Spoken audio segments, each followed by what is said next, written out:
যায় চান্দ্র বর্ষ অনুযায়ী বা চাঁদের হিসাব অনুযায়ী রাত আগে আসে, দিন পরে আসে।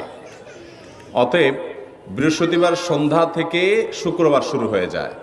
আবার শুক্রবার দিন যে রাত যখন শুরু হয়, সূর্য যখন অস্ত হয় শুক্রবারের, তখন কি বার শুরু হয়?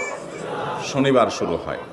অতএব আজকে বৃহস্পতিবার দিবাগত রাত চলছে, এর মানে এখন আমরা কোন দিনের মধ্যে আছি? শুক্রবারের মধ্যে আছি। সূর্য অস্ত যাওয়ার সঙ্গে সঙ্গে শুক্রবারের মধ্যে আছে। শুক্রবার বা জুমার দিন, এই দিন সম্পর্কে কোরআন এবং হাদিস থেকে ঘেঁটে আমরা 14টা আমলের কথা একটা লম্বা বড় ভিডিওতে বলেছি। আজকে সেখান থেকে আমি সংক্ষেপ করে এই 14টার মধ্যে আবার অতি গুরুত্বপূর্ণ 5টা আমলের কথা বলবো ইনশাআল্লাহ। কয়টা আমল? 5টা আমলের কথা বলবো।